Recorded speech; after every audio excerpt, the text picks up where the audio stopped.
Hello everyone and welcome to my channel mom story by Sahana. तो adoption का जो ये दूसरा एपिसोड है हिंदी के, जो आज हम बात करेंगे, एडॉप्ट करने के लिए इंडिया में फीस कितनी लगती है।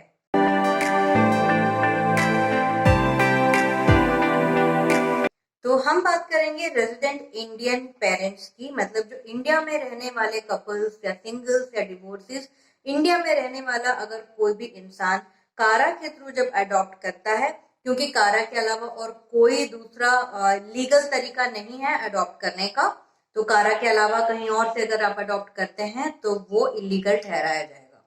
तो जब कारा के थ्रू आप अडॉप्ट करते हैं तो पैसे कितने लगेंगे। तो कारा के साइट पे अगर आप जाते हैं तो वहां पे एक एफएक्यूज का पेज है, एक एफएक्यूज का लिंक है, मतलब फ्रीक्वेंटली आस्क्ड क्वेश्चंस का एक लिंक है। वो लिंक आप ओपन करेंगे तो आपको बहुत सारे ऐसे सवालों के जवाब मिलेंगे जो आपके मन में होंगे। वैसा ही एक सवाल जो आप लोगों के मन में होगा वो है कि कितने पैसे लगते हैं अडॉप्ट करने के लिए।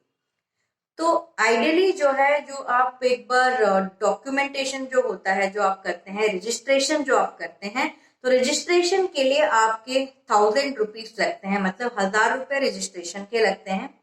फिर जो होम स्टडी करने आते हैं सोशल वर्कर, जो होम स्टडी रिपोर्ट को तैयार करते हैं, उस पर्टिकुलर प्रोसेस के लिए जो है 5000 रुपीज लगते हैं।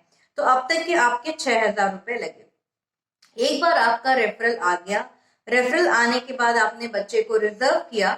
रिजर्व करने के बाद जब आप लीगल फॉर्मेलिटीज करते हैं, मतलब कि आप फोस्टर केयर में लेते हैं बच्चे को और कोर्ट के थ्रू आपकी डिक्री आती है, तो ये जो है एजेंसी के एडॉप्शन कॉर्पस फंड में जो अमाउंट देना होता है, दैट इज 40,000 रुपीज।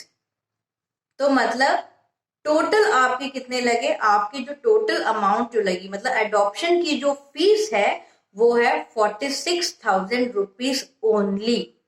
46,000 रुपीज से आपको एक पैसा ज्यादा नहीं देना है कहीं पे भी, ध्यान रखिएगा।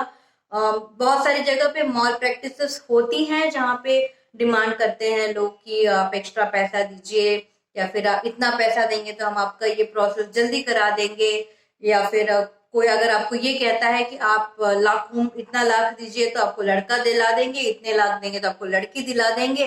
तो प्लीज ऐसे सब धकियानुसी वादों में और इन सब जो है मिडिल मैन वाली जो मतलब ट्रिक्स हैं, इसमें बिल्कुल भी मत फंसिएगा, क्योंकि कारा के वेबसाइट पे ही एफएक्यू सेक्शन में उन्होंने ये क्लियरली मेंशन किया हुआ है कि कहाँ पे आपको कितना पैसा देना है।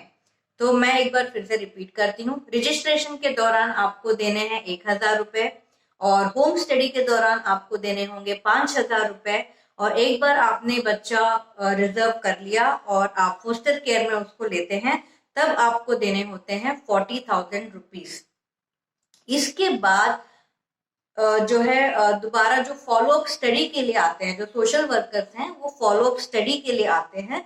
जब वो फॉलो अप स्टडी के लिए आते हैं तो हर एक विजिट पे जो है उनको आपको पे करना होगा 2000 रुपीज। तो ये जो विजिट है ये साल में 2 बार होगा, और ये 2 साल के मतलब अंतर्गत में जो है ये लगभग 2 से 4 बार जो है ये फॉलो अप विजिट होता है। ये फॉलो अप विजिट के लिए आपको देने होते हैं हर विजिट के 2000 रुपए। तो इसके अलावा ट्रस्ट मी, आपको कोई भी अमाउंट नहीं पे करना है। हाँ, ऑफ कोर्स आप जब रिजर्व कर लेते हैं तो आप ट्रैवल करते हैं, उस एजेंसी में जाते हैं, आप कहीं पे ठहरते हैं, आप बाकी जो भी आप खर्चे करते हैं अपने लिए करते हैं, बच्चों के कपड़े आप खरीदते हैं या फिर आप बच्चे की जरूरत की चीजें कुछ खरीदते हैं, आप अपने मन से अगर एजेंसी के और बच्चों को कुछ देना चाहते हैं तो दैट इज आपकी मर्जी, वो आपका मतलब अपना स्वभाव के लीजिए, या फिर वो आपके ऊपर निर्भर करता है कि आप क्या देना चाहते हैं, कितना देना चाहते हैं। लेकिन एडॉप्शन के लिए 46,000 रुपीज से ज्यादा और कुछ भी नहीं लगता है, और फॉलो अप स्टडी के टाइम पे आपको 2000 रुपीज पर विजिट देना होगा। और ये जो फॉलो अप है ये 2 साल में 4 बार हो सकता है, जरूरी नहीं 4 बार ही हो, लेकिन 2 से 4 बार ये हो सकता है 2 साल के अंतर्गत में आपके एडॉप्शन करने के बाद। तो ये थी बात फीस से रिलेटेड जो मैंने आपको क्लियर कर दी।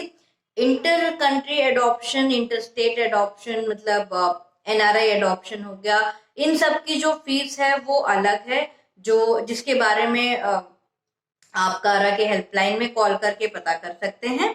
तो आज के लिए बस इतना ही। थैंक यू सो मच और stay tune to my channel mom story by Sahana.